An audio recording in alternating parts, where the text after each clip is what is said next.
Bonjour à tous et bienvenue dans ce nouvel épisode des liens de la semaine. Alors je suis en retard cette semaine, désolé, j'ai eu beaucoup de taf, mais j'ai quand même mis pas mal de liens de côté. On est jeudi, donc un petit peu en retard, mais je vous propose de vous emmener directement sur mon ordinateur pour qu'on voit tout de suite mon écran et qu'on puisse savoir où on en était la semaine dernière. Donc la semaine dernière, j'avais terminé sur la sécurisation du compte Nintendo Switch, et donc on va enchaîner avec le projet xCloud de Microsoft qui ouvre enfin sa plateforme de gaming dans le cloud, donc un genre de Shadow mais en moins développé avec que du jeu pour les joueurs français. Donc il vous faudra quand même un smartphone ou une tablette sous Android 6.0 plus récent, compatible Bluetooth 4, les iPhone, iPad, vous pouvez vous gratter, et voilà, et une manette Xbox One évidemment sans fil. Vous ne pourrez pas jouer avec votre vieille Sidewinder, désolé pour les rétro gamers. Mais bon, c'est pas grave. Donc ça, c'est sur 01net.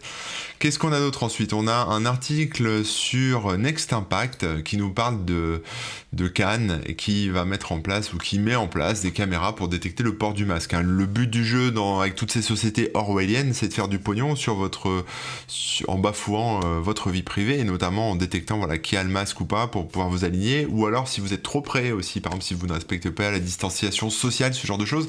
Voilà, donc cet article est sur Next Impact, c'est écrit par Marc Ries, que je salue, qui fait du très bon boulot.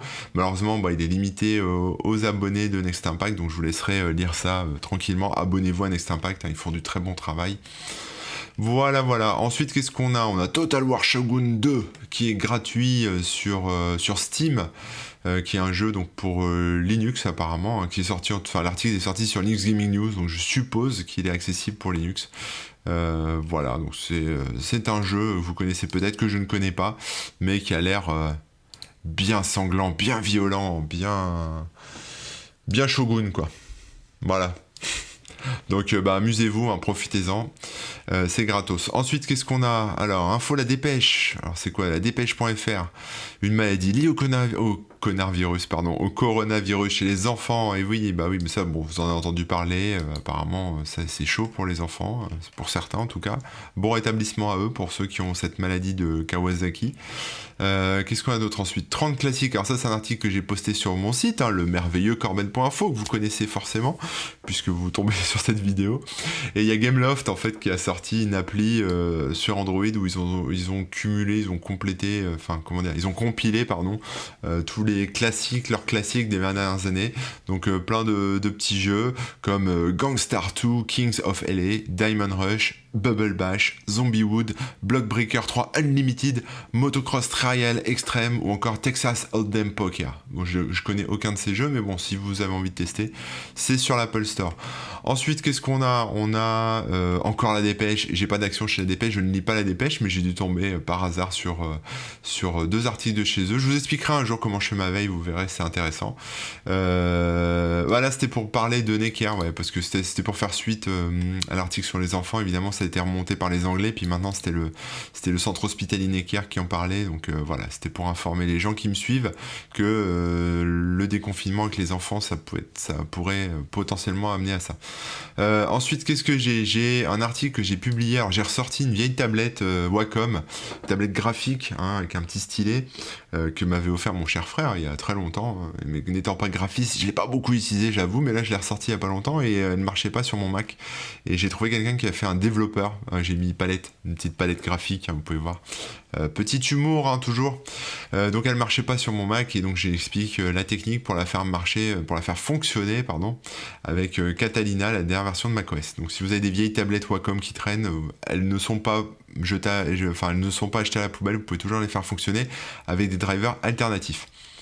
Ensuite, un article qui est un article sponsorisé en partenariat avec Logitech sur mon site, où en fait j'ai repris, on va dire, la façon avec laquelle je conçois l'aménagement du poste de travail, de votre bureau, par exemple si vous êtes en télétravail, etc.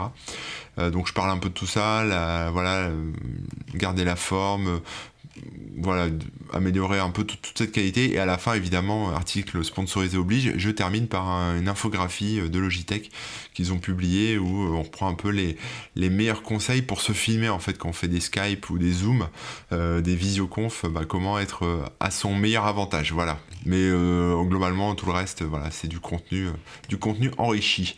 Ensuite, qu'est-ce qu'on a? Stop Covid dans l'impasse. Cédric O confirme que la France se lance dans un bras de fer avec Apple. Alors, je vous le dis tout de suite, Stop Covid, l'application qui va permettre de tracer, qu'est-ce qui se passe? De tracer les gens. J'ai pas tout suivi ce qui se passe là-dessus, ça me paraît un peu compliqué déjà dans la tête des gens qui conçoivent ce truc, alors je pense que ça va être compliqué dans la mienne, mais en gros l'idée c'est d'avoir une application sur nos téléphones portables qui va nous tracer, et c'est pour savoir si on était en contact avec d'autres gens. J'ai aucune idée à l'état actuel des choses, c'est-à-dire jeudi 7 mai si cette application sera obligatoire ou pas, je ne pense pas, mais il parle déjà, j'ai vu là qu'il parlait de bracelets électroniques pour ceux qui n'avaient pas de smartphone. Moi, plus le temps passe, plus je vois tout ce qui se dit, plus je vais essayer de m'arranger pour éviter d'avoir ce genre d'application sur mon téléphone. Ensuite, comment obtenir une photo d'identité correcte pour vos démarches administratives? Alors, il faut le savoir, je l'ai pas là, ma carte vitale. J'avais une carte vitale là, je sais pas où elle est. Mais je me suis amusé, j'ai recommandé une carte vitale, la mienne était cassée, et j'ai fait une carte vitale avec mon avatar Twitter, et ça a marché, donc j'avais ma petite photo, je vous aurais bien montré ça. Bon, enfin bref, j'ai ma carte vitale avec mon avatar Twitter. Allez, c'est mon avatar, ça reste une vraie photo quand même. Mais je vais essayer de vous la montrer sans mettre les codes. Je suis pas sûr, là, mais bon, c'était pas une photo de photo, enfin, c'est pas une photo d'identité si vous voulez, que j'ai pas pris ça, voilà, mais peu importe. Donc j'ai ma nouvelle carte vitale avec une photo qui me servait d'avatar Twitter. Et donc on a un site qui s'appelle Make Passport Photo, qui est un site qui vaut ce qu'il vaut. C'est un site, je vais pas dire un site de merde, mais bon, c'est pas un truc.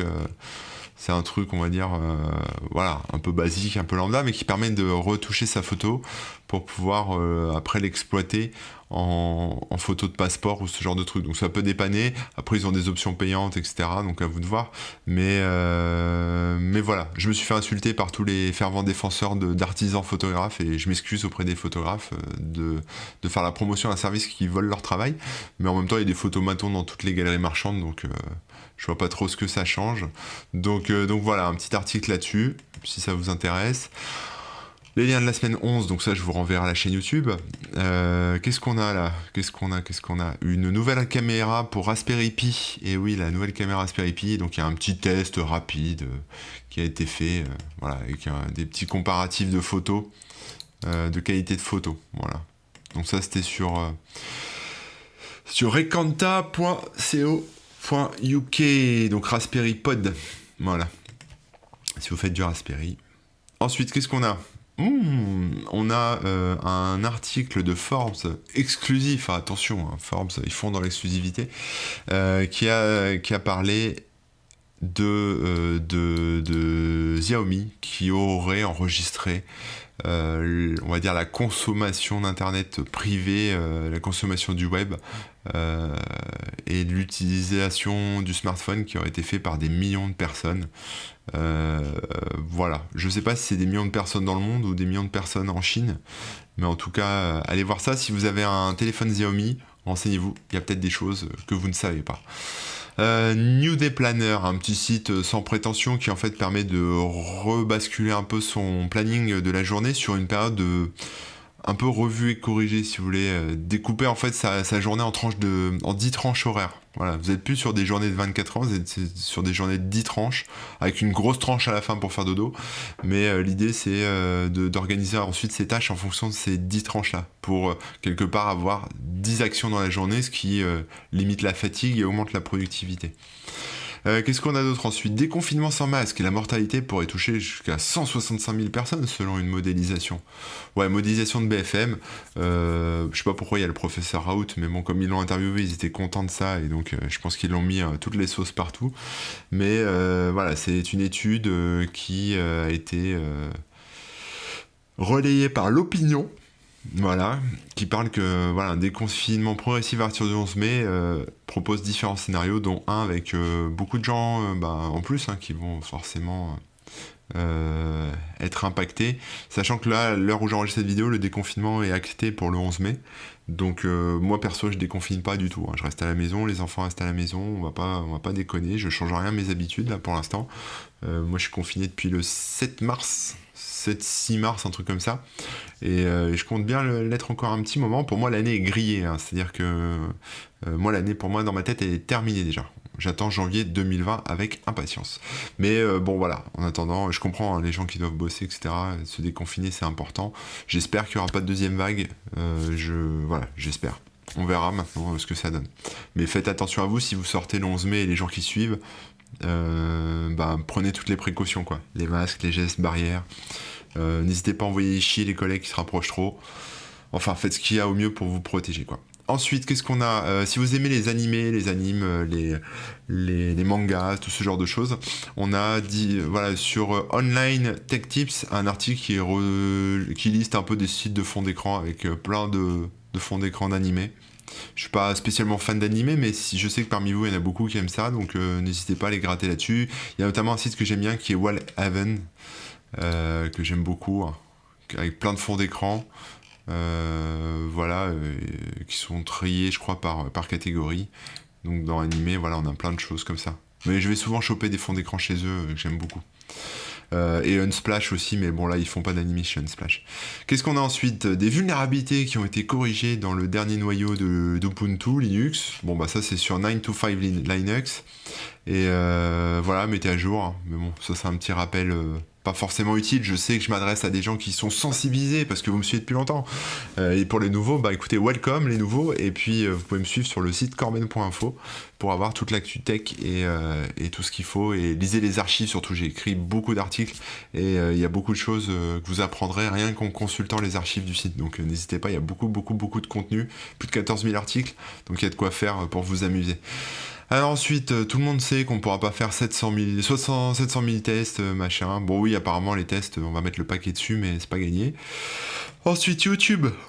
Une vidéo YouTube avec des effets créatifs sur un fond vert, ce qu'on peut faire avec un fond vert. Et oui, parce que moi j'ai un fond vert depuis peu, donc je commence à regarder un peu ce qu'on peut faire avec. Et là, il y avait des petits effets, des petits trucs rigolos qu'on peut faire. C'est sur la chaîne YouTube de Brandon Fate. Voilà. Donc il explique un peu comment on fait. Par exemple, comment on sort d'une télé avec deux fonds verts. Oui, hop, il met son petit truc et il passe par-dessus. Donc il y a plein de petites bidouilles qu'on peut faire avec les fonds verts, c'est cool. Ensuite, une extension Chrome qui peut transformer le navigateur d'une victime en proxy HTTP. Donc ça, c'est un truc, c'est assez balèze, hein, ce qu'ils ont fait là. Je vous invite à aller voir ça. C'est sur le GitHub de Mandatory Programmer.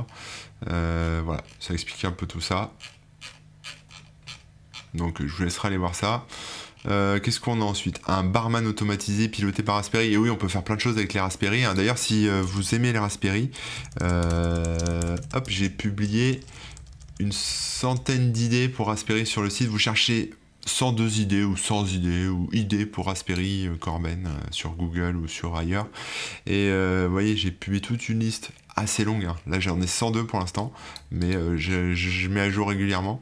Et donc il y a plein d'idées pour le Raspberry. Donc là, une idée que je pourrais rajouter, c'est l'idée d'un barman. Et peut-être qu'elle est dans la liste, je me souviens plus, mais l'idée d'un barman qui permet de faire des mix, des cocktails, des choses comme ça avec le Raspberry, dans une petite armoire comme ça. Donc c'est marrant, vous pouvez aller voir ça, c'est sur Clubic.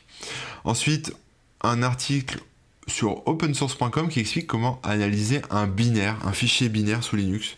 Donc il y a plusieurs logiciels en fait pour ça. On peut utiliser la commande file, la commande ldd, la commande ltrace, xdump, string, objdump, strace, GDB. Alors moi j'utilisais beaucoup GDB quand je veux tracer des choses, quand je veux débugger du binaire sous Linux, j'utilise GDB qui est vraiment formidable. Globalement on peut tout faire avec GDB.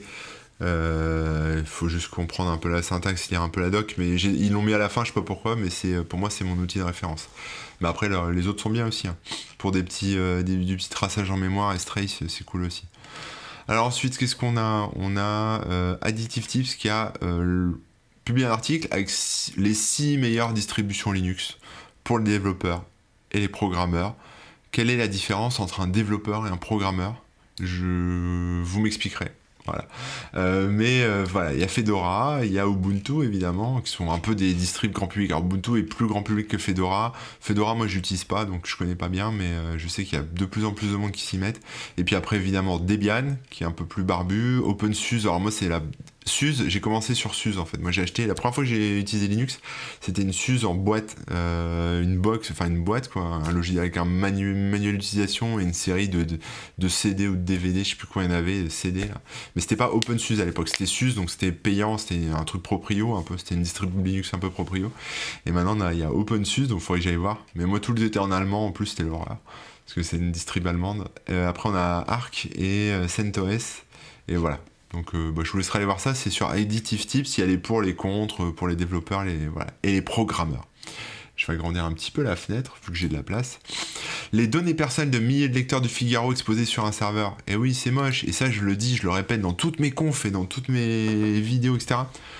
On peut sécuriser 1000 fois un serveur, ou on peut sécuriser une fois 1000 serveurs, mais si vous sécurisez pas les putains de backup, ou les putains d'exports que vous faites, forcément vos données, voilà, elles sortent de votre serveur, elles vont sur un FTP à la con, si ce FTP est pas sécurisé, voilà. Souvent c'est des bases de données, hein. Et donc là c'est exactement ce qui s'est passé avec le Figaro, donc voilà, c'est un article que je vous invite à lire. Ensuite, qu'est-ce qu'on a? De la vidéoprotection. J'ai fait de la vidéoprotection de dadal.info, qui est un blog de bidouilleurs, routards, DevOps, qui en fait a publié un article, j'ai bien aimé, qui m'a fait un peu rire, où il parle de vidéoprotection, donc on sent c'est un peu ironique. La vidéoprotection, c'est la novlangue pour dire vidéosurveillance. Et en fait, il a vidéo-surveillé un petit hérisson qui passait chez lui. Il explique comment il a fait avec son Raspberry, la détection de mouvement, la captation de lumière, ce genre de choses. Donc allez lire, hein, ça vous intéressera peut-être de faire ça chez vous aussi. Voilà, sachant qu'il y avait des problèmes de batterie, c'était assez limité en batterie. Mais c'était intéressant. Donc ça c'est sur dadal.info. Ensuite, qu'est-ce qu'on a? On a Make Use Of qui a fait un article sur la Nintendo Wii. Pour que je vous parle, j'ai de la musique. Je me dis, je vais tester, comme ça me fait accélérer un peu le rythme et je ferai des vidéos moins longues. Alors moi, la Nintendo Wii, je l'ai revendue il y a longtemps, donc je l'ai plus, mais on peut faire plein de choses avec la Nintendo Wii. Donc si vous avez encore une Wii, vous pouvez installer du homebrew, hein, qui sont des logiciels non officiels développés pour telle ou telle console, développer vos propres consoles, en faire un media center, lire les DVD, en faire un PC Linux, c'est la classe. Attends, je ramène ma tour, puis tu ramènes une Wii, c'est marrant. Serveur Minecraft, contrôler son PC avec Wii VNC, bon ok. Utiliser la Wii comme réveil, c'est un peu cher, un peu gros le réveil. Un métronome, une map, une Google Map quoi si vous voulez, mais il y avait déjà ça à l'époque sans avoir besoin de la craquer, donc je pense que ça doit être toujours la même appli. Évidemment, tout ce qui est émulateur pour jouer à des jeux et des logiciels DOS aussi qu'on peut lancer. Voilà, plus d'autres petites idées que vous pouvez faire. Donc c'est un article sur Make Use Of que je vous invite à regarder si vous avez une Wii et que vous voulez bidouiller un peu dessus, ça peut être intéressant. Ensuite, un Fairphone sans Google. Alors Fairphone, si vous ne connaissez pas, ce sont ces smartphones Fair, donc c'est-à-dire équitables, responsables. Je sais pas si c'est écolo, mais bon, c'est français, il me semble, un Fairphone. Je sais plus, c'est français. Non, mais par contre, ils vont s'associer avec /iOS, qui est une distrib open source d'Android qui est libre aussi, qui est française, pardon, et qui est libre évidemment, mais voilà. Et Fairphone, ils ont intégré ça pour avoir un smartphone Android, si vous voulez, avec des pièces qui se changent, donc quelque part qui a une durée de vie plus longue qu'un smartphone tout intégré, tout soudé, et qui en plus est fabriqué de manière équitable par des gens qui sont bien payés, par des gens qui sont pas à gratter des minerais au fond des mines, etc.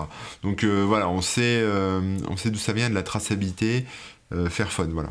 C'est un moyen d'avoir un smartphone qui correspond à vos valeurs. Si vous êtes pour on va dire, le bien de la planète et surtout les droits humains. Voilà, dit le mec qui a un iPhone. Désolé. Mais bon, voilà, je passerai peut-être au Fairphone un jour. Mais bon, pour l'instant, je suis sur iPhone. Désolé. Je m'excuse. Ensuite, Ensuite, j'ai testé une application, mais elle est merdique, pour l'instant elle est merdique, je suis désolé de le dire, qui s'appelle Urgence Violence Policière. Donc c'est une appli, mais que j'ai testé, qui marche pas très bien, qui en fait a été lancée par un collectif qui s'appelle Urgence Notre Police Assassine, qui en fait permet de filmer les interventions des forces de l'ordre un peu en live, un peu en stream, déportées sur serveur pour justement éviter qu'elles soient effacées après.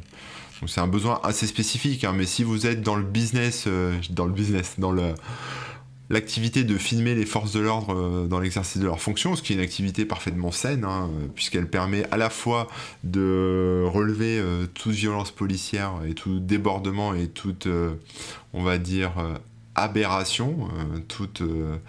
je sais pas comment dire ça proprement, mais toute anomalie, on va dire, dans la pratique des forces de l'ordre, dans les pratiques des forces de l'ordre, mais aussi également tout ce qui est bien, quoi, parce que quand on filme les gens, on peut pas savoir ce qu'ils vont faire à l'avance, donc si les forces de l'ordre se comportent bien et font des choses super cool aussi, sont super sympas, et on en a vu hein, dans les manifs, etc., qui ont aidé des gens, et les vidéos sont sorties, et quelque part ça permet aussi de contrebalancer un peu cette mauvaise image de la police que beaucoup de gens ont, que de plus en plus de personnes ont malheureusement à cause de tout ce qu'on voit.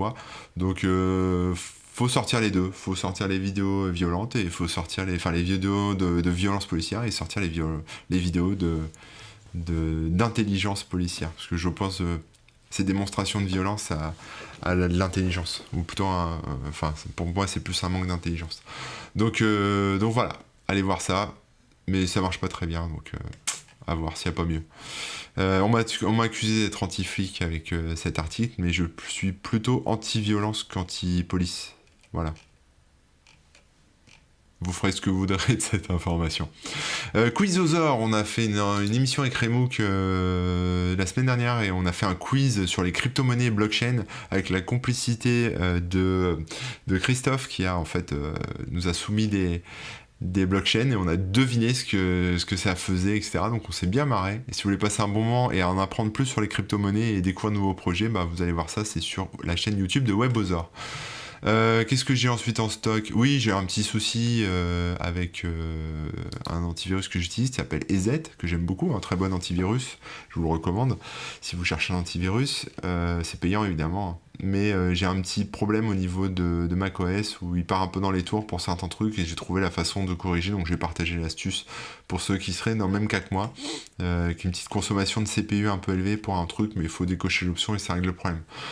Ensuite, comment débloquer votre iPhone plus rapidement en portant un masque? Et oui, parce que moi j'ai reçu mes masques au fait de la poste. Regardez. Alors, je sais pas si je peux faire.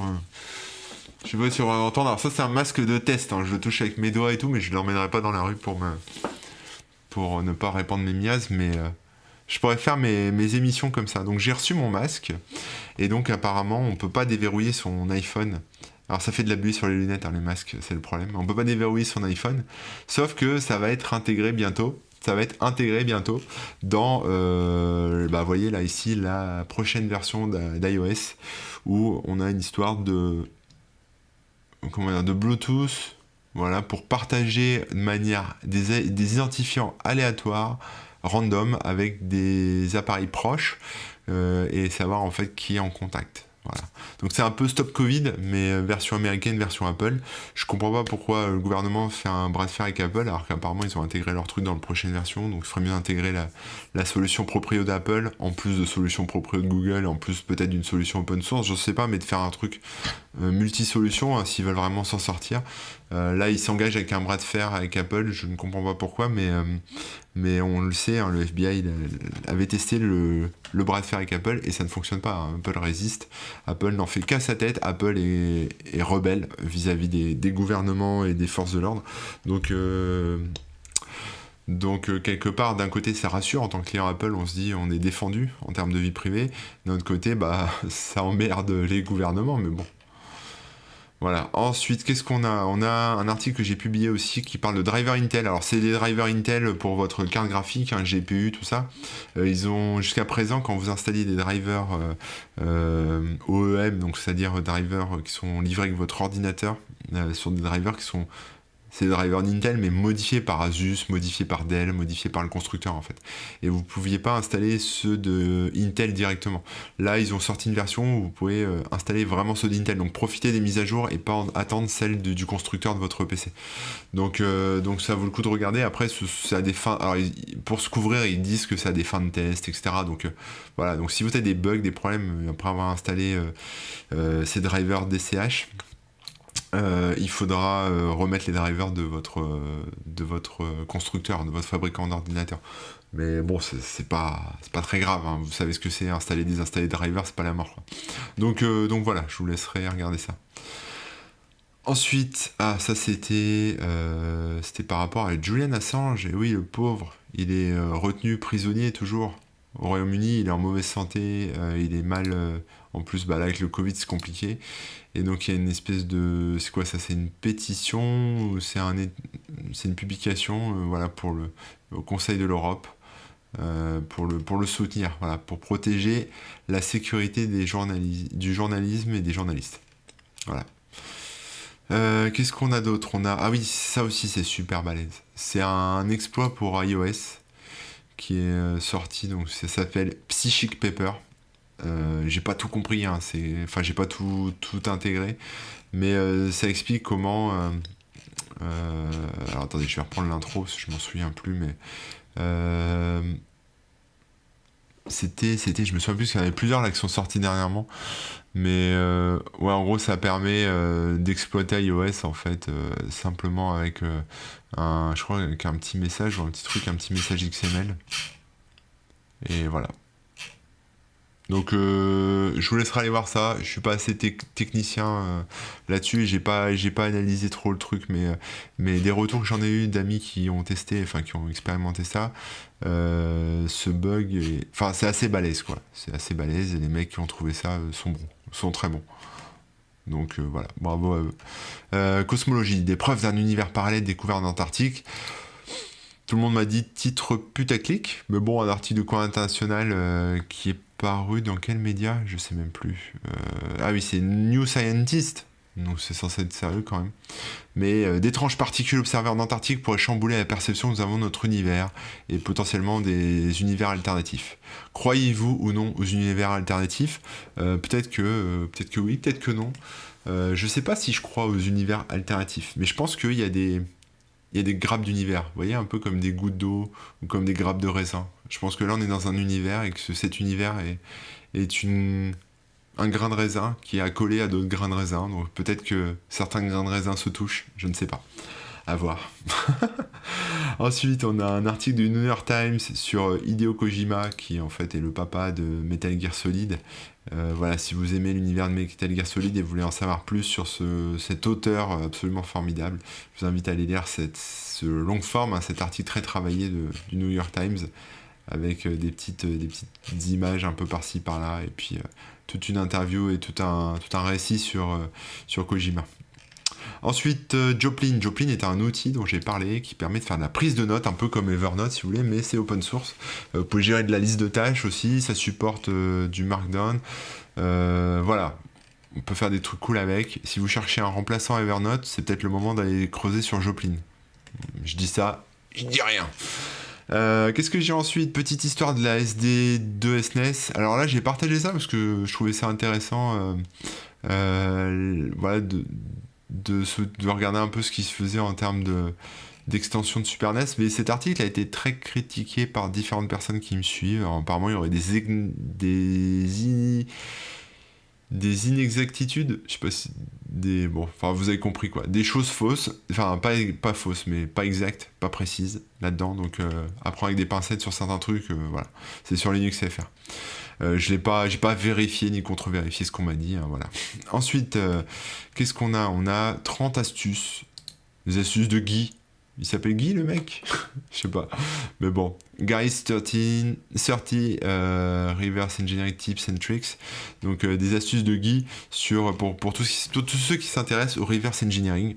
Alors Reverse Engineering, si vous ne connaissez pas, ça consiste à prendre un binaire, quelque chose qui est compilé, la plupart du temps, ou interpréter aussi, mais bon, qui est compilé en gros, et à l'analyser en assembleur ou dans la mémoire, à le reverser, si vous voulez, à le retourner, pour pouvoir le comprendre, voir le modifier, et c'est comme ça qu'on fait des cracks, des patchs, des améliorations, ou qu'on arrive à sortir des clés de chiffrement, ou à sortir des informations qui seraient un peu contenues dans des firmwares, etc. Et c'est une pratique que moi je trouve très relaxante en fait, c'est-à-dire qu'on est seul avec son binaire, et c'est un peu comme une recherche de trésor ou une enquête de police, de détective. Il faut remonter un peu la source, essayer de comprendre comment ça fonctionne, comment le dev a essayé de protéger son truc, comment il a conçu ça, et c'est très relaxant je trouve. Ça peut être très frustrant aussi quand vous débutez, mais voilà. Et donc là, Guy il a sorti plein d'astuces, donc c'est sur son blog.vastart.dev, V-A-S-T-A-R-T.dev, où il donne 30 astuces que lui a noté. Donc si vous êtes intéressé au reverse engineering, je vous invite à les lire. Voilà, j'ai pas tout lu encore, mais je me suis mis ça de côté pour reprendre ça à tête reposée. La réalité, c'est que j'ai pas le temps de faire du reverse en ce moment. J'en avais refait un peu en septembre dernier. Ça m'avait bien éclaté. Il y avait des super, des super challenges aussi sur RouteMe. Si vous connaissez pas RouteMe, je vous invite à y aller. C'est un site qui permet de faire ils disent tester vos compétences en hacking, mais c'est pour apprendre en fait, hein, pour apprendre le hacking. Il y a différents types de challenges en différentes catégories, et donc il y a des catégories reverse engineering, mais aussi web, enfin il y a plein. Donc je vous laisserai aller voir ça. Ça peut être intéressant, RouteMe, si vous voulez vous former à la sécu. J'ai sorti aussi ce lundi un nouvel épisode de Parallèle dans lequel j'interviewe Pascal Lafourcade, qui est quelqu'un que vous connaissez peut-être pas, hein, mais qui fait de l'informatique sans ordinateur, de la cybersécurité sans ordinateur, et il en parle dans le podcast. Il est prof aussi, donc il a l'habitude d'apprendre aux gens à comment apprendre en fait. Donc on parle beaucoup de ça, de l'apprentissage, de l'art d'apprendre à apprendre, hein, c'est le titre du podcast. Et puis on parle aussi de montgolfière, parce que Pascal fait de la montgolfière et c'est quand même un passe-temps qui est pas commun. Donc je vais poser plein de questions aussi là-dessus. Pascal qui est basé en Auvergne, donc pas très loin de chez moi, on se connaît. Et j'ai passé un super moment avec lui, donc je vous invite à écouter ce podcast. C'est Parallèle, c'est sur Deezer, sur parallèle.org avec un S à la fin. Parallels, c'est sur Spotify, sur iTunes, enfin sur toutes les plateformes où vous écoutez vos podcasts d'habitude, Podcast Addict, etc. Donc abonnez-vous, c'est l'épisode 9. J'ai pas encore enregistré le prochain, mais ça commence à être chaud parce que j'en ai plus d'avance. J'ai différents invités qui m'ont planté. Et donc du coup, je me retrouve avec un peu en flux tendu. Voilà, c'est compliqué. Formation forensics gratuite. Donc ça, c'est un outil qui s'appelle j'ai Autopsy, qui en fait est un outil qui se greffe, c'est une espèce d'interface qui se greffe à la suite d'outils Sluskit, qui en fait permet de faire du forensics. Alors forensics, si vous ne connaissez pas, c'est comment est-ce qu'on peut traduire ça en français? Comment est-ce que j'ai traduit ça moi en français? C'est ah oui, c'est ça, investigation numérique. Voilà. Donc c'est souvent pour la police, hein, pour trouver des traces de fichiers effacés, comprendre ce que quelqu'un a fait avec un ordinateur, essayer de remonter des logs, des choses comme ça. Et donc il y a cet outil Autopsy, et donc il y a tout un tuto qui normalement vaut $495 qui est offert en ce moment. Donc c'est sur le site d'Autopsy, et je crois que l'adresse c'est autopsy.com. Voilà. Vous inscrivez, il faut donner son mail, hein, bien sûr, vous inscrivez, vous aurez un code promo, Covid-19, je sais pas quoi, vous mettez ça, et vous aurez cette formation, gratos, qui vous expliquera un peu les bases, hein. C'est très basique, mais cette suite, elle marche direct sous Windows, et après vous pouvez l'utiliser sous Linux et sous Mac, hein, mais c'est un peu plus chiant pour l'installer, mais ça fonctionne sous Windows. Donc si vous êtes même sous Windows, c'est même encore plus simple. Qu'est-ce qu'on a d'autre aussi? Google Meet, qui est gratuit pour tout le monde, et ouais, les mecs chez Google, ils perdent pas le nord. Comme ils voient que Zoom est en train de fumer tout le monde, parce que tout le monde est sur Zoom, ils ont fait en place ils sont arrangés pour que Google Meet, qui est, je pense, la nouvelle version de Hangout, qui permet de faire des réunions, des réunions à plusieurs. Ça risque de bien marcher, je pense. Donc voilà. Donc un article qui est sorti sur Beta News. J'ai les pollens qui me gratouillent le nez, c'est terrible. Donc je me touche le nez, j'ai envie de gratter, c'est un peu pénible. Qu'est-ce qu'on a d'autre aussi? On a un unboxing, vous savez, l'unboxing. Je sais pas si j'en ai fait dans ma vie des unboxings. Peut-être une fois, et encore, je suis même pas sûr. Unboxing de roues Apple. Les roues qu'on met sous les Mac Pro. Alors les Mac Pro, c'est des tours en fait qui sont surgonflées d'Apple qui coûtent très très cher, hein, je crois 20 000 euros, des trucs comme ça. Et les mecs ont fait des roulettes qui valent 700 dollars. 700 dollars les petites roulettes. Et donc le mec fait une vidéo un peu humoristique où il déballe le truc et il joue avec les roulettes et il montre les roulettes. Donc évidemment, Apple se fait beaucoup insulter pour ça. Mais déjà, je suis sûr qu'il y a des roulettes clones qu'on peut trouver sur AliExpress pour 3 balles. Et en plus, je pense que Apple a fait en fait un formidable coup de communication avec ces roulettes, hein. Donc voilà. Je sais pas si parmi vous il y en a qui ont des roulettes Apple, mais si vous en avez, bah vous avez du pognon à dépenser pour rien. Voilà, bravo à vous. Encore un facteur, un symbole de richesse extérieure, les roulettes Apple. Qu'est-ce qu'on a ensuite? Sad Tropic, une vidéo qui est parue sur Vimeo que je trouvais sympa où on voit Miami vide en fait avec le confinement. Bah, tout est vide, les plages, les endroits sont vides, tout est vide. Et donc voilà, des gens en ont profité pour faire des espèces de time-lapse. Tout vide, ce qui est plus simple, hein. J'ai déjà vu ce genre d'image, mais où il y avait vraiment des gens, mais ils ont été effacés après coup enfin effacés numériquement, parce qu'en fait quand on filme quelque chose de fixe avec des gens qui marchent partout dans tous les sens, on peut faire en sorte que, quelque part l'image fixe on l'a au complet en fait, parce que les gens n'apparaissent, se déplacent, donc chaque petit pixel de l'image sera un moment libre de toute personne, donc en fait on peut en supprimant toutes les personnes, reconstituer une image vide comme celle-ci. Mais celle-là, elle a été construite vraiment, enfin, elle a été filmée vraiment à vide, grâce au confinement. Donc voilà, bravo à Bernard, je sais pas. Non, pas Bernard, hein, Tropic Motion. C'est Bernard, il dit bravo. Euh, Tropic Motion, désolé. Qu'est-ce qu'on a d'autre ensuite? On a confinement, les drones de la police parisienne attaqués en justice. Et ouais, les drones qui viennent au-dessus des gens et qui leur disent rentrez chez vous, rentrez chez vous. Un jour, j'ai un drone qui est passé au-dessus du jardin. C'était un parotte, je crois. Je sais pas d'où il venait, hein, mais j'ai été espionné par un voisin. Voilà. Il s'est arrêté au-dessus de nous. On était en train de manger ou de discuter à la table du jardin. Et il s'est arrêté au-dessus de nous pendant bien 5 bonnes minutes. Et j'avais rien pour le dégommer. J'avais rien pour lui jeter dans la tronche. Et encore, je suis même pas sûr de bien viser. Mais j'avais rien non plus pour brouiller en fait la connexion radio Wi-Fi du drone. Mais si j'avais eu, je l'aurais fait tomber, quoi, direct. Donc là, j'ai pas eu de drone policier. Je pense qu'on n'a pas le droit, hein, de shooter des drones policiers, malheureusement. Mais on n'a pas le droit, mais bon, je troll un peu en disant que j'ai un lance-pierre. Voilà. Je sais pas si vous avez vu des drones de la police, mais ça va faire bizarre, j'en ai jamais vu. Mais bon, tant qu'ils sont pas létals, ils sont pas encore létals.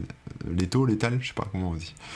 Ensuite, on a Lily Putting qui a publié. Alors ça m'a scotché. Il y en a qui l'ont. Parmi mes lecteurs sur Twitter, on m'a dit que c'était cool, que ce boîtier était cool. C'est un boîtier pour Raspberry.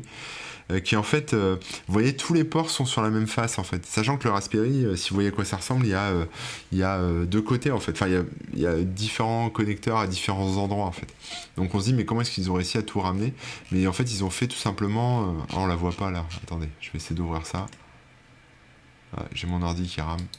Allez. Est-ce qu'on la voit, la carte d'extension? On le voit pas ouvert? Merde! Je voulais vous montrer ça, c'était trop cool. En fait, c'est une carte d'extension qui... Ah, ça va peut-être charger là. Voilà, c'est bon, je l'ai là. C'était cette photo-là. Je vais vous montrer ça. C'est une carte d'extension qui... Putain, c'est pas la photo là. Elle est où ma photo? Vas-y, fais voir. Hop, je m'énerve tout seul. Voilà, c'est ça. Donc vous voyez, en fait, le boîtier à l'intérieur, c'est comme ça. On a le petit ventilo ici. Et en fait, on met sur le Raspberry, on met une petite carte d'extension ici noire, là, que vous voyez. Je sais pas si vous voyez ma souris, là, ici.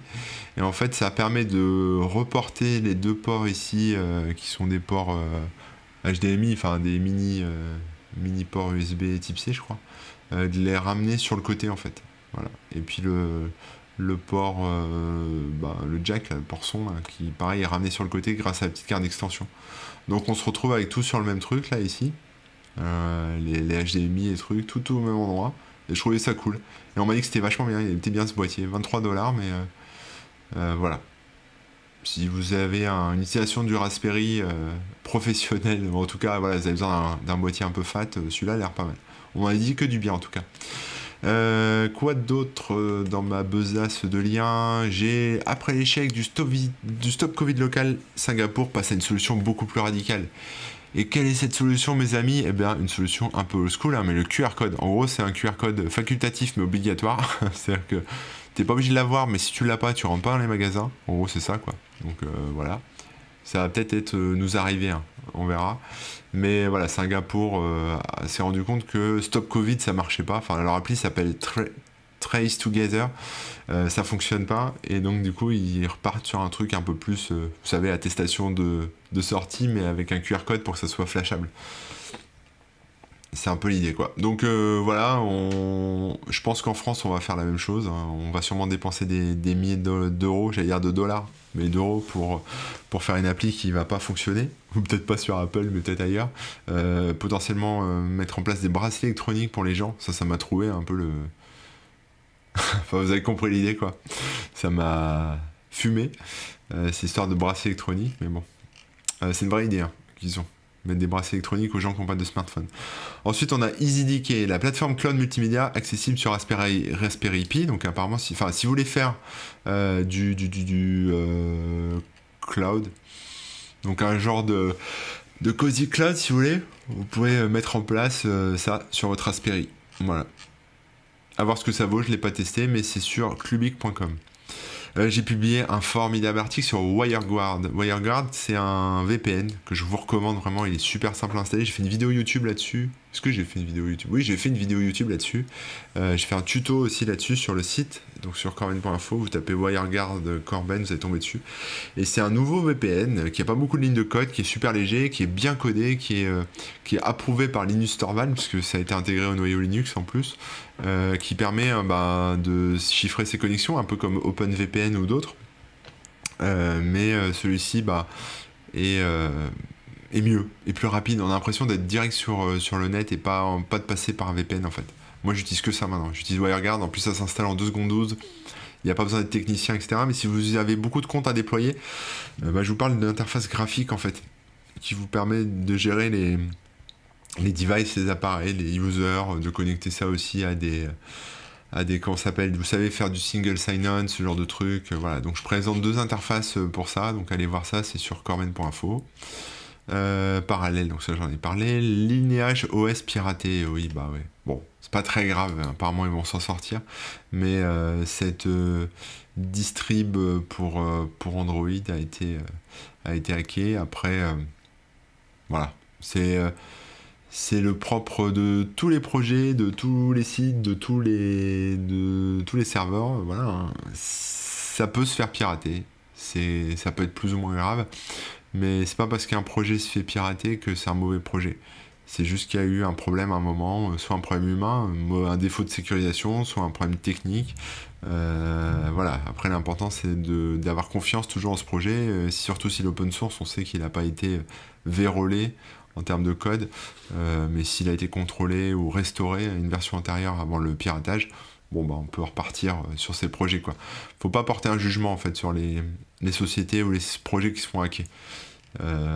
C'est regrettable, des fois c'est plus ou moins de la négligence quand même, il y a des choses, c'est un peu honteux, hein, faut quand même le dire, mais globalement tout peut se faire hacker, donc c'est juste une question de temps, de moyens et de compétences. Un édito, j'ai publié un édito, je sais même plus ce que je raconte, le 5 mai, donc c'était à 2 jours, je parle notamment du port du masque. Oui, j'ai remarqué qu'il y a beaucoup de gens qui portaient le masque, ce qui est bien, mais qui le portaient mal, donc je fais un petit rappel ici sur comment porter un masque. Je vais vous montrer, tiens, on va faire une petite parenthèse, port du masque. Attention, on va essayer, je vais me zoomer un peu. Hop. Donc souvent ce qu'on voit, c'est les gens, ils le portent comme ça, voilà. Ils couvrent que leur bouche, mais pas leur nez. Ça ne sert à rien, parce que le coronavirus, il rentre dans tes trous de nez. Après, il y a les gens qui le portent un peu aussi, alors un peu sur le nez, mais pas trop. C'est-à-dire que très bas en fait sur le nez. Vous voyez, mais là ça passe dans les petits trous. Donc faut vraiment le monter super haut, quoi. Faut que ça couvre limite jusqu'en haut, jusqu'en bas de vos yeux, en haut du nez. Ensuite, faut pas trop le tripoter comme je fais, hein. Là, c'est pour vous montrer. L'idée, c'est de le passer comme ça, en fait. Vous l'attrapez par les élastiques. J'ai perdu mes écouteurs. Vous l'attrapez comme ça par l'élastique. Par l'autre élastique, vous touchez pas la partie centrale. Vous accrochez l'oreille ici. Vous accrochez l'oreille là.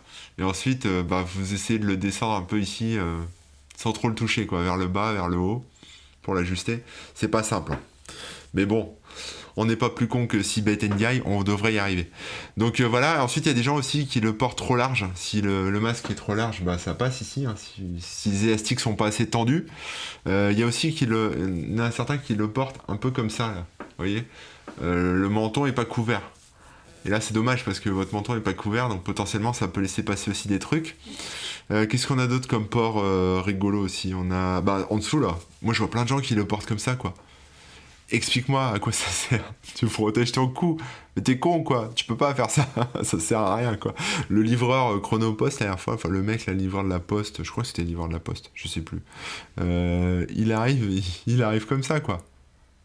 Mais mec, et on peut pas le dire aux gens. Moi j'ai envie de leur dire, mais t'es con, quoi. Mais viens ton masque. C'est pas possible. Je sais que c'est pénible à porter, hein. Ça donne chaud, ça fait transpirer, ça met de la buée sur les lunettes, etc. Mais autant rien mettre, quoi. Si vous le portez mal, c'est pas la peine de vous casser la tête, hein. Voilà. Ça, c'est des masques que j'ai achetés sur un. C'est pour les entreprises, hein. C'est les masques que vous aurez en entreprise. Ils sont assez fins. Je sais pas si on voit, mais voilà. Ils sont un peu élastiques, mais ils sont fins. Alors, ils sont aux normes, hein. Donc, ils sont censés éviter que vos microbes se répandent. C'est pas fait pour vous protéger l'extérieur, hein, c'est fait pour protéger les autres. Parce que ça absorbe, ça capte vos gouttelettes de bave dégoûtantes jusqu'à 70%, hein, c'est la norme. Enfin, c'est pas jusqu'à 70%, c'est minimum 70%. Après, ça dépend des masques, hein, voilà. Et qu'est-ce que je disais? Oui, celui-là, il est en coton, hein, évidemment, mais alors ça peut tenir chaud au bout d'un moment. Mais voilà. Mais après, si tout le monde le porte dans une pièce, quelque part, le microbe reste là. Et donc, les gens se les transmettent pas. Donc, en fait, les masques comme ça, chirurgicaux finalement, ou en tout cas les masques grand public, comme ils l'appellent, sont des masques pour que ça marche, il faut que tout le monde les porte, en fait. Surtout en lieu confiné, quoi. Tout le monde le porte. Donc voilà. Donc ça, c'est des masques pour les entreprises. C'est ceux que vend la Poste sur son site masquepme.laposte.fr, je crois. Voilà. Ils sont pas chers, en fait. Puis ils sont lavables. Vous pouvez les laver jusqu'à 20 fois. Donc voilà. Mais après, ça vaut pas un FFP2, hein, mais c'est mieux que rien du tout. Voilà. Ça, c'était la petite parenthèse masque. Qu'est-ce que j'ai d'autre encore? Des associations demandent au Premier ministre d'ouvrir le chantier de la lutte contre le racisme chez les forces de l'ordre. Voilà, parce qu'apparemment, on va encore me dire que je suis anti-police, mais apparemment, il y aurait eu dernièrement, ces quelques dizaines de dernières années, peut-être ces 50 dernières années, des actes un peu racistes, des réflexions, des violences un peu racistes, un peu beaucoup racistes, chez la police. Mais comme le faisait remarquer quelqu'un qui me suit sur Twitter, et c'était vraiment pas con, effectivement, des associations comme SOS Racisme demandent d'ouvrir le chantier de la lutte contre le racisme chez les forces de l'ordre. Ce qui est important de le faire, je pense qu'il faut le faire, parce que je pense qu'il y a vraiment un problème avec ça. Mais je pense qu'elle avait raison, celle qui me disait ça, c'est qu'il y a un autre chantier à ouvrir, et ce que j'ai dit tout à l'heure, c'est celui du chantier de la défiance, ou de la... Je vais pas dire la haine, c'est pas vraiment ça, mais de la méfiance, de la peur, de la défiance, de l'animosité qu'ont de plus en plus de Français envers les forces de l'ordre. Essayez de comprendre, en fait, l'idée c'est de comprendre, de reprendre ça à la racine, d'essayer de comprendre de la poule et l'œuf, si vous voulez. Est-ce que c'est parce que les flics sont violents et sont pas sympas et tout ce que vous voulez et balancent des trucs racistes et vous tabassent avec des matraques que les Français les détestent de plus en plus? Est-ce que c'est parce que les Français les détestent de plus en plus et donc forcément sont de plus en plus méchants avec eux et irrespectueux avec la police, que la police leur frappe plus sur la gueule? Je pense que c'est ni l'un ni l'autre. Moi, ce que je pense, c'est qu'il y a un terreau, on va dire, à la fois de formation, de principe, d'éducation, pour tout le monde, hein, je parle pas que de la police, hein, un terreau même, on va dire, je vais pas dire gouvernementale, mais presque, voilà, qui fait que la police, elle est comme elle est, et que les citoyens sont comme ils sont, défiants envers la police, en fait. C'est-à-dire on est sur de mauvaises bases, en fait, c'est ça que je veux dire. Donc l'idée, c'est de comprendre ce qu'il faudrait faire, comment est-ce qu'on pourrait faire pour rétablir un certain équilibre entre la police, les citoyens et le respect des uns avec les autres, en fait. Parce que là, il n'y a plus de respect, hein, clairement. Tout le monde chie sur la gueule de tout le monde frappe tout le monde... voilà. C'est c'est assez terrible. donc, donc on s'en sort pas, et quelque part, il n'y a personne. Quand je dis personne, il n'y a aucun gouvernement, aucun homme politique, aucun gouvernant ni aucune institution de la République qui en fait cherche à sortir de cet engrenage, en tout cas pour l'instant. Donc espérons qu'à un moment ça soit pris en compte et qu'il y ait des choses qui soient faites à la fois pour sortir l'engrenage de l'engrenage des violences policières, et à la fois sortir de l'engrenage de la violence, de la délinquance, de la violence, et surtout de l'irrespect en fait des monsieur madame tout le monde. Je parle pas des criminels, les criminels c'est leur boulot d'être criminels. Ils seront ah mais merde, on voit plus mon écran en fait, depuis tout à l'heure je parle. J'avais plus l'écran, je suis désolé. Voilà, on parle de criminels, de choses comme ça, et les criminels, ils font toujours bout de criminels. Mais après, est-ce que les honnêtes citoyens mériteraient pas un peu plus de suspicion? Enfin, est-ce qu'on pourrait pas plutôt les soupçonner d'être honnêtes, finalement, plutôt que de les soupçonner d'avoir fait des choses mal? Je sais pas. Voilà. Le droit de... Comment ça s'appelle? Vous savez, le droit d'être innocent, là. Enfin, voilà, on est considéré innocent jusqu'à preuve du contraire. Est-ce que la police va pas aussi appliquer ce genre de choses? Je ne sais pas. Donc à voir, voilà, à voir. C'est un chantier intéressant, je sais pas, on verra ce que ça donnera. Est-ce que le Premier ministre fera la sourde oreille? Voilà, il y a des chances, mais on verra. Ensuite, l'administration Trump a passé un... Alors c'est un brouillon hein, pour l'instant, mais le but du jeu, c'est d'aller forer la Lune, j'allais dire la Moon. Aller forer la Moon. Allez vous faire forer la Lune, d'aller forer la Lune. Voilà, les Américains veulent forer notre Lune pour y extraire des minerais et se faire encore du blé. Et voilà. Quand on sait ce que ça pollue une fusée, c'est dommage que ce soit pas réservé strictement à des occupations scientifiques et pour le bien-être de l'humanité et juste pour faire du fric. Je trouve ça dommage. Et moi, j'ai pas forcément envie que la Lune devienne plus un gruyère qu'elle est... Enfin, c'est pas un gruyère, mais vous avez compris, quoi. Plus endommagé comme ça. Mais bon, c'est les ricains. On peut pas changer les ricains. Hein. Après, on verra. Tout peut rechanger maintenant, avec le coronavirus.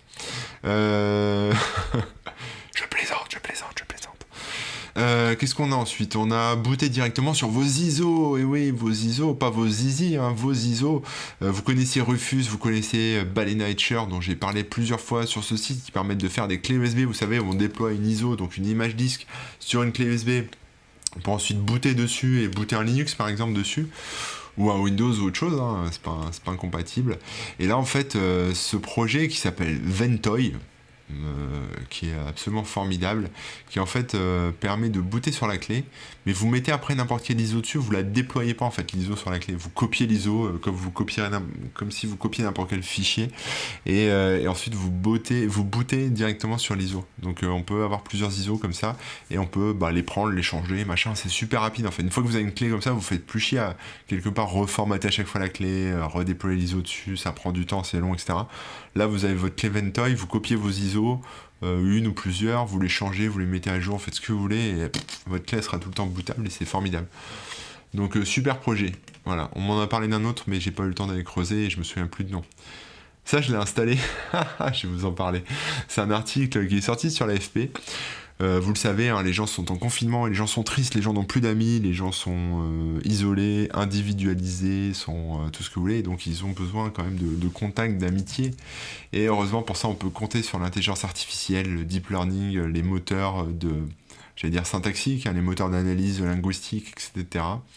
Et donc, il y a une société qui a créé un chatbot. Alors, ce chatbot s'appelle Replica. Je l'ai installé sur mon iPhone et donc je discute avec mon bot maintenant depuis 2 jours. Je le teste 2 jours parce que je voudrais faire un petit article dessus pour vous faire un peu les retours. Et donc, Et donc c'est assez bizarre en fait, hein. On se crée un personnage là, enfin voilà, on a une petite, vous pouvez prendre un mec ou une fille, hein, comme vous voulez, un ami virtuel, vous le personnalisez un petit peu, vous lui donnez un prénom, puis après vous commencez à discuter en texto avec, enfin en chat un peu, comme si vous étiez dans vos messages Android, vos messages iPhone, et il vous pose des questions, et il réagit à ce que vous dites, et finalement, j'ai trouvé ça cool en fait. Alors, je sais pas si vous avez vu le film Her avec, je sais plus son nom, mais enfin super film. Moi j'aime beaucoup Her. Je trouve que c'est un film moi, qui réveille des choses en moi. Je sais pas comment vous dire. C'est une histoire d'amour, mais c'est, euh, c'est assez avant-gardiste. Et si vous l'avez pas vu, regardez le film Her. Ça s'écrit H-E-R. Et bon, bref, on s'en fout. Et en fait, dans Her, bah, justement, il tombe amoureux de cette intelligence artificielle qui est absolument bah, charmante, parfaite, sympa à l'écoute. Enfin, en fait, la femme parfaite, si vous voulez, ou l'homme parfait en fonction de votre sexe. Et là, c'est un peu ça, en fait. C'est-à-dire que le chatbot, il est pensé là, de telle façon, Replica, moi je l'ai testé. Et c'est pensé quelque part pour vous remonter le moral, en fait. C'est pas un chatbot sexuel ou ce que vous voulez, là. C'est pas un truc. C'est quelque chose d'assez bienveillant, bizarrement. Alors, par contre, le côté un peu négatif du truc, mais ça, j'en parlerai, je pense, dans mon article. Si je l'écris, je sais pas gagner.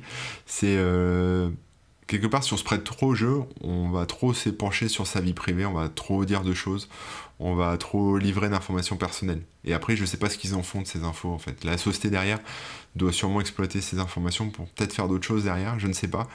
J'espère pas, mais il y a quand même un côté. D'un côté, je trouve ça génial, parce que ça permet. Quelque part, si vous vous laissez prendre au jeu, ben, ça peut réconforter finalement, un peu comme si vous preniez un chien, un chat, même si là, un chien, un chat, il y a quand même un contact physique et une vraie relation qui se crée. Là, quelque part, c'est un peu à sens unique, même si on a l'illusion, c'est une illusion, hein, on a l'illusion que enfin, que ça va dans les deux sens, mais derrière, c'est juste un programme informatique qui n'éprouve absolument rien pour vous.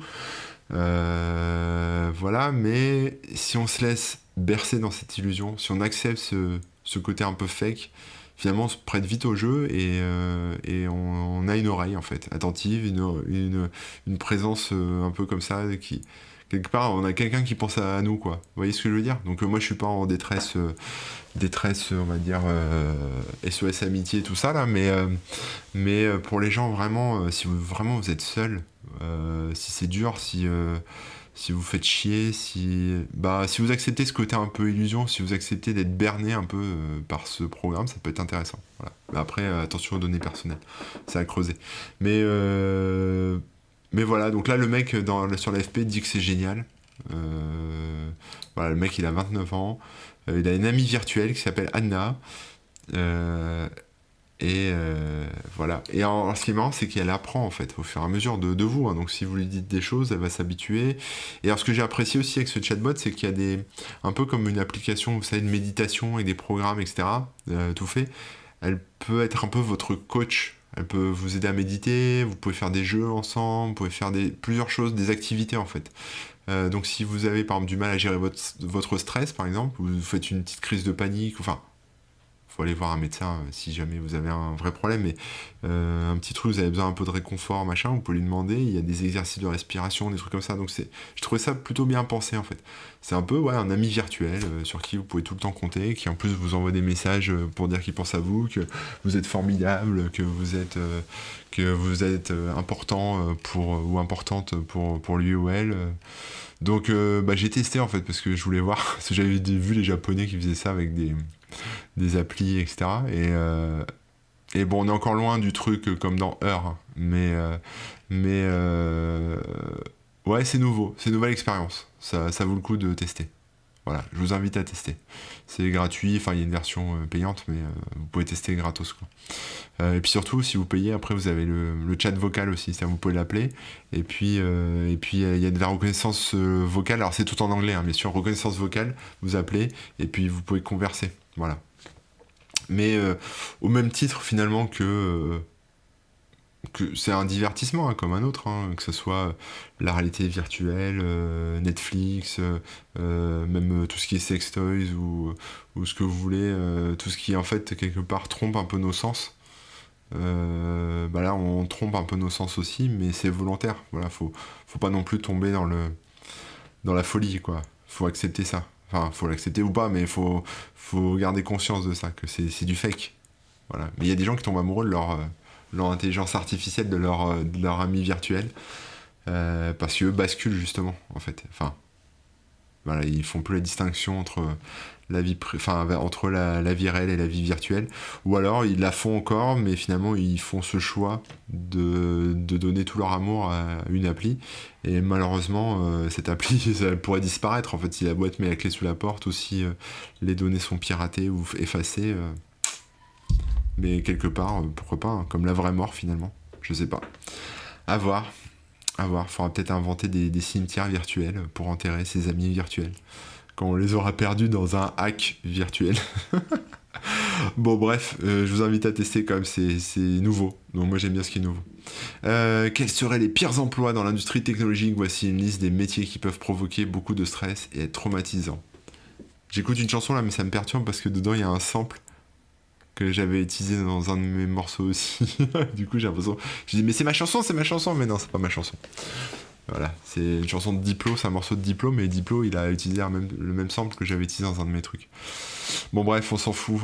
Quels seraient les pires emplois dans l'industrie technologique? Voici une liste des métiers qui peuvent provoquer beaucoup de stress et être traumatisants. Alors moi je vous le dis, blogueur c'est pas traumatisant comme boulot, même s'il y a beaucoup de travail.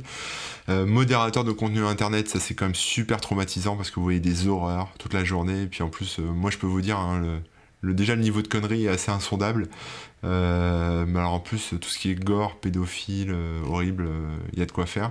Après DSI, évidemment, beaucoup de responsabilités pour les DSI, des décisions à prendre, écrasées entre différents étaux, à savoir votre équipe, à savoir votre direction qui vous pète les couilles, et puis vos utilisateurs qui sont les gens les plus chiants de la Terre.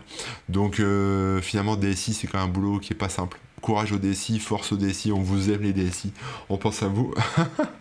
Ensuite, on a les techniciens de services de tours cellulaires. Bon, bah ça, surtout quand il y a du vent. Voilà, non, eux, c'est chaud aussi. Ce sont les gens qui grimpent sur les tours et qui vont faire un peu tout ça, voilà. Bon, alors, je sais pas pourquoi c'est le pire emploi, mais bon, apparemment, c'est chaud. Oui, il faut grimper, il faut monter au sommet de la tour. Il y a beaucoup de choses à faire, c'est dangereux, c'est pénible, c'est fatigant. Être en charge de la maintenance des câbles internet immergés, oui, parce que les câbles partent dans l'eau. Mais des fois, il y a des petits sabotages, vous savez, il y a des puissances étrangères qui envoient des petits sous-marins pour couper les câbles, des trucs comme ça, donc il faut gérer ça. Les Turkers et rôles similaires. Les Turkers, je connaissais pas les termes, mais vous connaissez, je sais pas si vous connaissez Amazon Mechanical Turk. Donc c'est du turc mécanique. C'est pas raciste, hein, en fait c'est le turc mécanique, c'est un vieux truc, c'est un espèce d'automate. C'est un truc des années 1900, 1800, je sais plus quoi. C'est un espèce d'automate qui était... en fait, on faisait croire que c'était un robot, si vous voulez, aux gens, comme un tour de magie. Mais en fait, dedans, il y avait un vrai humain qui le pilotait, en fait. Mais c'était une illusion. Et en fait, Amazon Mechanical Turk, c'est un peu ça. C'est-à-dire qu'on a l'impression de connecter son service à une API, à quelque chose d'automatique, de robotique. Mais finalement, derrière, c'est des vrais humains qui vont qualifier de la donnée, qui vont, vous savez, dire ce qu'il y a sur des images, qui vont corriger des fautes, qui vont faire des trucs. Et c'est plein de petites mains, en fait, de gens que vous connaissez pas, que vous connaîtrez jamais, qui sont partout dans tous les pays du monde. Il y a pays sous-développés, pays développés, partout, et qui font un boulot de taré, payer une misère, et voilà, et je les salue aussi parce que ils sont... le salaire horaire moyen ne dépasse pas les 2,12$. Voilà. Donc vous imaginez un peu. Voilà, mais on a besoin d'eux aussi, hein, et c'est important. Mais bon, c'est un métier très précaire. Enfin, est-ce qu'on peut parler d'un métier? Je sais pas, mais bon, c'est quelque chose de très précaire, pas très gratifiant, mais ça permet à des gens de survivre. Parce qu'il y a plein de gens qui font des petits boulots comme ça à côté, et voilà. Donc je les salue aussi, tous les Turkers. Ensuite, qu'est-ce qu'on a? Ah oui, j'ai parlé de ma connexion. Oui, en fait, il y a hier, c'est ça. J'avais une petite coupure de réseau vers 1h du mat, donc moi je suis en Auvergne, hein, donc je pensais que c'était un problème avec Orange, parce que j'ai une box Orange. Et donc je me suis pas inquiété, j'ai été faire dodo, mais en fait j'ai appris le lendemain que des fibres avaient été vandalisées. Fibres coupées sur plusieurs villes, les mecs ont bossé toute la nuit, donc là pareil, gros big up à tous les techos. Il n'y a pas que des techniciens Orange qui ont bossé, il y a eu des techniciens Free, des techniciens Scaleway, enfin plein de techos de plein de boîtes qui s'y sont mis et ont réparé ce merdier. Je vais essayer de vous montrer des photos. Voilà, tout a été sectionné, vous vous rendez compte? C'est-à-dire qu'il y a des gens qui ont quand même saboté les fibres. qui ont ouvert les placards, les trucs, les endroits un peu souterrains, et qui ont été sectionnés, tout ça. Vous voyez le travail, quoi. C'est pas un coup de pelleteuse. Et donc c'est du vandalisme, mais c'est du vandalisme qui était un peu organisé, quoi. Je sais pas si on aura le fin mot de l'histoire, si la police enquête, je pense que oui. Voilà.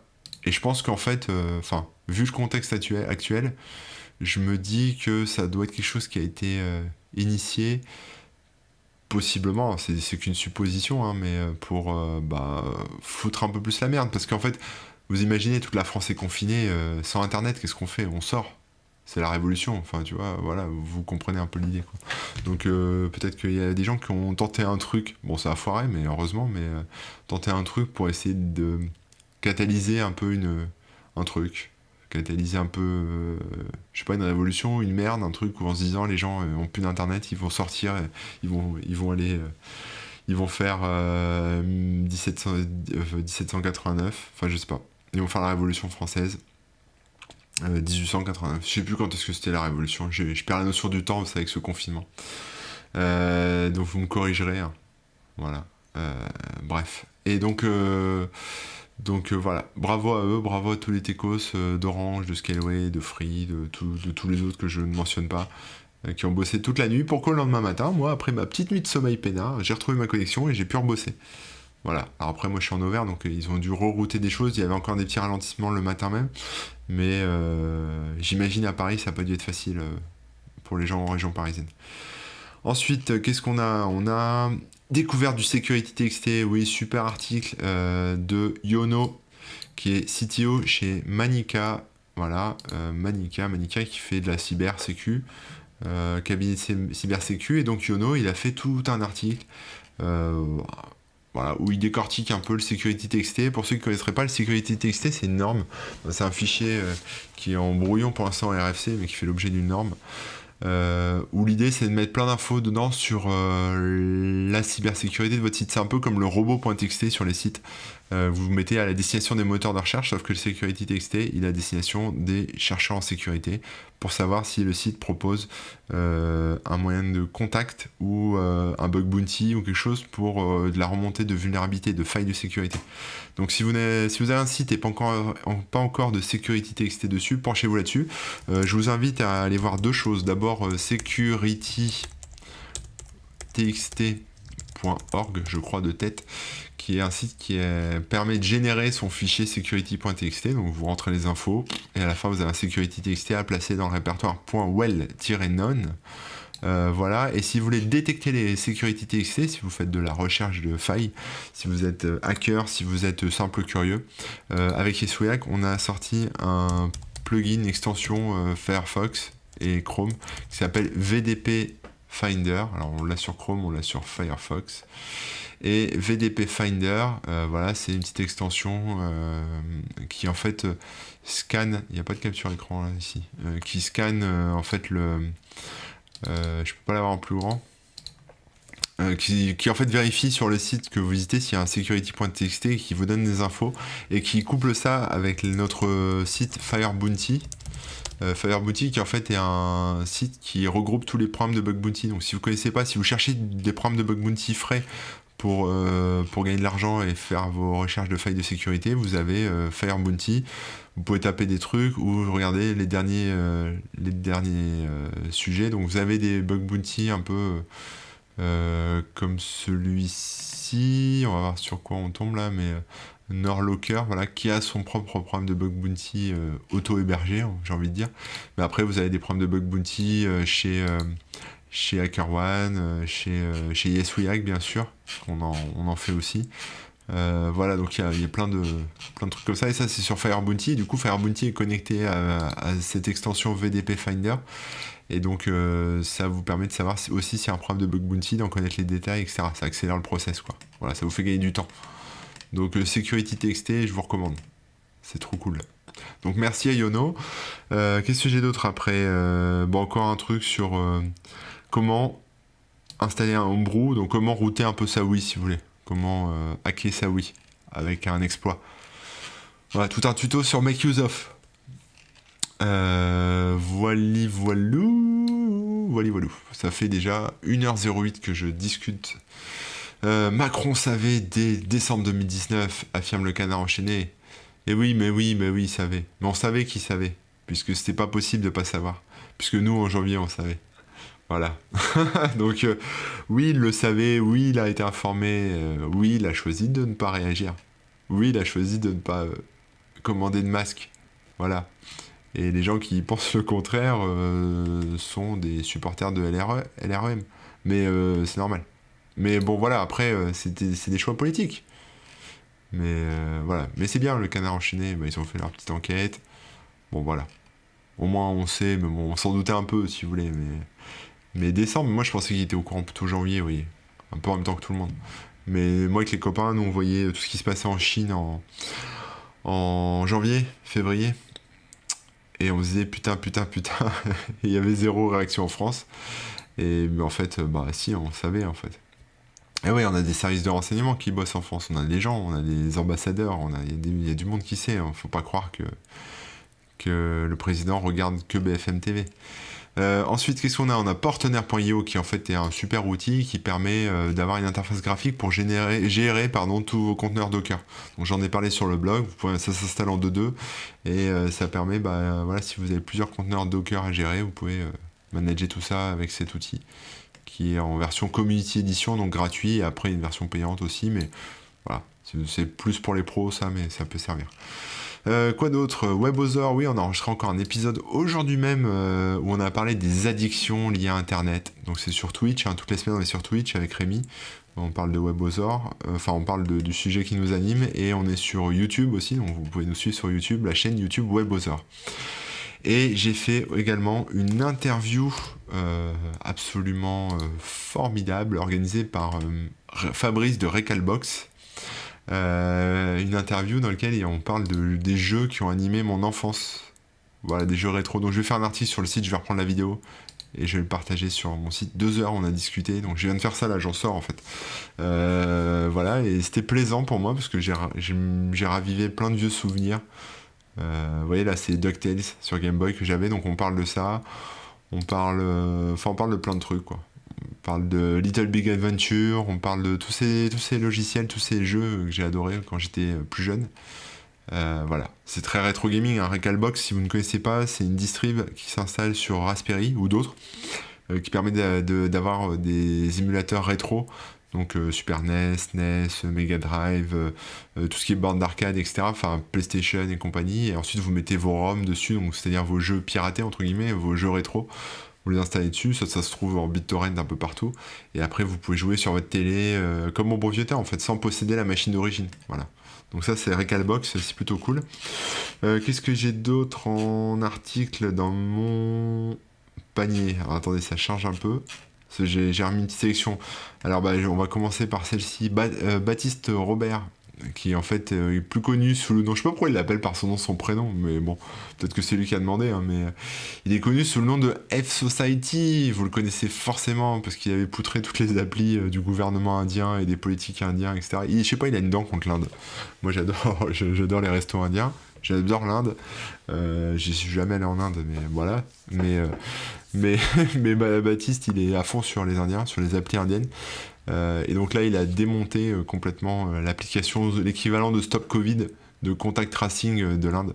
Donc il y a un petit article là-dessus, avec une petite faille, voilà.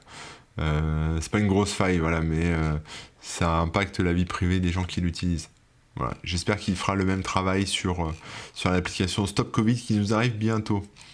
Qu'est-ce qu'on a d'autre ensuite? On a le bracelet électronique, je vous en parlais tout à l'heure, donc c'était pas du fake, hein, je vous le dis. Frandroid qui publie un article: Stop Covid, le gouvernement envisage un bracelet pour les personnes sans smartphone. Ça me laisse sans voix. Non, mais en fait, après la question c'est est-ce que ce sera facultatif ou pas? Parce que bon, t'as pas de smartphone, il y a quelqu'un qui vient chez toi te coller un bracelet électronique.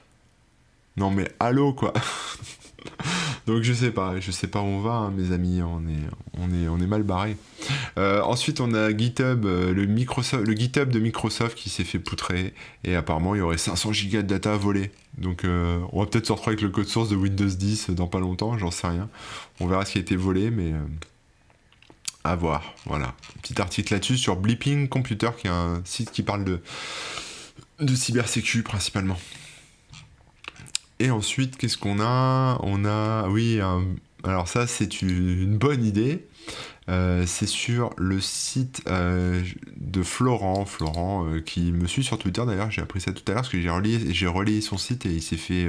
Enfin, le site est tombé, son site est tombé, enfin, est tombé. Non, il est pas tombé, il est si peut-être, je sais plus, mais bon bref, il a eu plus de 1000 connectés à la seconde dessus, donc il m'a fait un tweet. Et en fait, il raconte un peu que le matin, il s'est levé, il a une idée, il s'est dit tiens, je vais faire une map avec un rayon de 100 km autour, le truc qui est un peu facile à faire, hein, vous savez, avec les API Google et compagnie. Bon, il développe, hein, donc il a l'habitude, il a fait ça rapidement. Vous voyez, il a créé ça très très vite et il l'a mis sur un domaine qui s'appelle 100km.space. Et le soir, il est passé à BFM en fait. Les journalistes sont tombés dessus et ont partagé le truc sur BFM. Et donc, du coup, il raconte un peu ça en fait. Qu'avec une simple page HTML, voilà, quelqu'un en a parlé sur BFM, là, le chroniqueur de BFM. Et voilà. C'était marrant d'avoir cette expérience de voir en fait qu'une idée un peu à la con, quand on est développeur, on se dit c'est pas grand chose en fait de faire ça.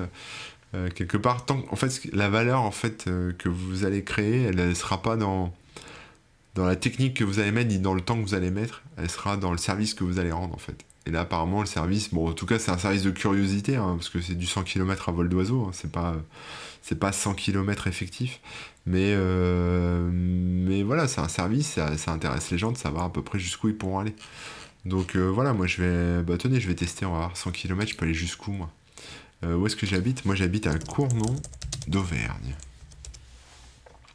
Donc je suis à Cournon d'Auvergne et je peux pousser jusqu'à Montluçon, Moulins, Roanne, Saint-Étienne, tout juste Saint-Étienne, hein, quand même, faut pas déconner. Saint-Flour, je peux même pas aller jusqu'à Aurillac, mince, mais je pourrais aller au Mont-d'Or. Voilà. Mais bon, je sais pas où on en est du confinement, déconfinement, je sais même pas si je pourrais me balader en forêt, donc on verra, apparemment si. Je sais pas, on verra. Parce qu'il faut quand même sortir les enfants de la maison un petit peu à un moment. Ensuite, un logiciel pour prédire si quelqu'un est un criminel ou pas. À partir de sa photo, ça c'est formidable. Un article sur Next Impact qui explique en gros un algo. Alors je crois que ça a été retiré. Voilà, c'est dispo sur archive.org. Je sais pas si ça marche toujours, mais je pense pas. Mais en gros, voilà, on peut, grâce à un algo d'apprentissage, de deep learning, savoir en scannant votre photo si vous êtes un criminel ou pas. Et là, ça me laisse... je sais pas, ça me laisse sans voix en fait. Est-ce que, quelque part, on peut savoir, à partir du visage d'une personne, si celle-ci est criminelle ou pas? Bah apparemment oui. Apparemment oui. Et donc là, ça soulève plein de questions. Est-ce que ça marche? Est-ce que c'est vrai? Est-ce que c'est pas une connerie? Alors, de prime abord, on se dirait c'est une bêtise. On peut pas savoir si quelqu'un est... On peut pas juger les actes de quelqu'un simplement sur son visage. Mais on sait aussi que les actions qu'on fait, la façon dont on vit, etc., a un impact sur notre ADN. Et du coup, après, on transmet ça à nos enfants. Il y a pas que l'ADN évolue au fil de notre vie. Et quand on fait des enfants, ensuite, on transmet cet ADN qui a été altéré par ce qu'on a vécu. Donc peut-être que le fait de commettre des crimes modifie notre ADN et nous donne une sale gueule. Parce qu'il faut quand même le reconnaître, hein, tous les criminels ont une sale gueule, plus ou moins, hein, globalement.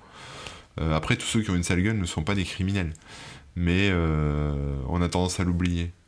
On pense souvent que les gens qui ont une sale gueule sont pas sympas et sont méchants. Et voilà. Mais c'est pas le cas. Donc donnez une chance aux gens qui ont une sale gueule. Voilà. Faites pas confiance aux algos de Harrisburg University. Donc à voir. Voilà. J'aurais bien aimé tester en fait. J'aurais bien aimé mettre ma tête et voir est-ce que je suis un criminel. Voilà. Mais ça pourrait être marrant. On pourrait même scanner les enfants à la naissance. Et si ce sont des criminels, on les met direct en prison. Ça peut être une idée. Non, je plaisante, hein, je plaisante. Nicolas Sarkozy sort de ce corps. Oui, il avait dit ça. Il avait dit ça, Sarko. On pouvait faire passer, je crois, des tests aux enfants, aux ados, et savoir si ça allait devenir plus tard des criminels. Ne sortez pas, le lien direct vers tout ce qui est gratuit pendant le confinement. Formidable site. Qui est en fait liste, même si maintenant vous allez bientôt plus être en confinement le 11 mai, mais tout ce qui sort un peu gratos, qui peut vous intéresser. Donc là on a PandaCraft qui sort un live sur Facebook, les Rolling Stones apparemment qui font des concerts, j'étais même pas au courant. Ils font des concerts tous les dimanches, les petits vieux là, et voilà, pourquoi pas. Il y a Kickban aussi, hein, pour info, qui fait des concerts goûter tous les dimanches si vous voulez. Ne loupez pas Kickban, voilà, c'est cool. C'est Rémi Remouk dans ton chat et ses compères qui font des concerts tous les dimanches pour soutenir tout le monde dans le confinement. Et donc il y a plein de trucs, voilà, ça s'appelle ne sortez pas.com, ne sortez pas EZ, hein, si vous savez conjuguer le français correctement, ce que j'espère. Qu'est-ce qu'on a d'autre? Logiciel d'espionnage ou de harcèlement fleurit sur Google Play. Alors ça, il se passe pas un jour sans qu'on m'envoie un mail en me disant bonjour, je cherche un outil parce que je pense que mon copain me trompe, je pense que ma copine me trompe, je pense que ma femme me trompe, je pense que mes enfants vendent de la drogue sur les internets. Est-ce que vous auriez un logiciel à me recommander, un truc d'espionnage, un truc pour craquer leur code PIN, etc. Non, j'ai pas tout ça, je ne parle jamais de ce genre d'application. On appelle ça des creepware apparemment, c'est des applications un peu flippantes. Souvent de maris jaloux ou de femmes jalouses qui s'installent à l'insu de la personne sur son Android et qui permet de recevoir des copies des SMS, voilà. Souvent il faut router un peu l'Android hein, pour que ça aille loin, mais voilà, ce sont des applications un petit peu sales. Voilà, et donc il y a un article sur 01net là-dessus, parce qu'apparemment il y en a plein sur le Google Play Store. Voilà. N'installez pas ça, c'est de la merde. En plus, c'est illégal. En plus, les données, vous savez pas où elles partent. Hein, ça se trouve, ça va ailleurs. Et puis, la relation de confiance, à partir du moment où vous soupçonnez quelqu'un, vous perdez la confiance. Soit vous avez raison de perdre cette confiance. Donc, le mieux, c'est d'éclaircir le cas. Bonjour, c'est la hotline le conseil de l'amour de Corben. On pourrait faire ça, des lives où je vous donne des conseils amoureux. Ça serait marrant. Mais voilà, donc l'idée c'est ça, c'est de dire, voilà, si vous avez un doute, vous demandez des explications et puis voilà, puis à un moment quand vous en aurez marre qu'on vous prenne pour un con, vous séparez et puis voilà. Mais sachez-le, il est possible de trouver des gens de confiance. Hein. Tout le monde n'est pas pourri. Voilà, courage à tous les célibataires trahis. Et voilà. Ensuite, Inkscape, j'ai du mal à le dire. Inkscape qui est un peu l'équivalent libre de Adobe Illustrator pour faire du dessin vecto qui sort en nouvelle version. Voilà, donc c'est sur Itsfos, hein, dont je vous parle souvent.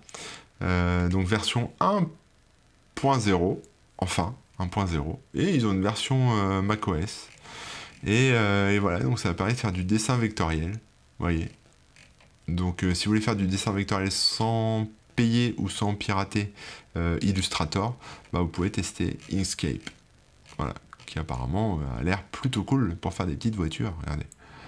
Hop, petit tuto, petite animation, voilà, regardez, je sais pas jusqu'où elle va aller. Mais c'est fini. Bon, on peut faire des trucs rigolos, voilà. J'ai testé Inkscape il y a très longtemps et je me souviens que c'était un peu pénible.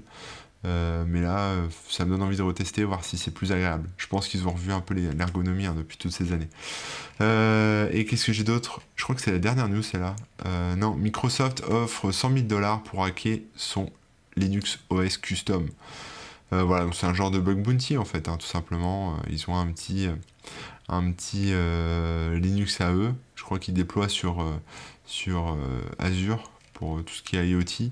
Et voilà, ils offrent une récompense de 100 000 $ si vous arrivez à hacker ça. Donc ça vaut le coup de se pencher là-dessus. Si vous voulez arrondir vos fins de mois, faire un peu de bug bounty là-dessus, ça peut être cool. Et je garde le meilleur pour la fin. Christophe Castaner, qu'on aime tous ici, quand même. Notre ministre de l'Intérieur d'amour chéri, qui a bien compris comment on devait porter un masque. Regardez ça. Voilà, la belle photo. Donc rien ne va dans cette photo. Hein.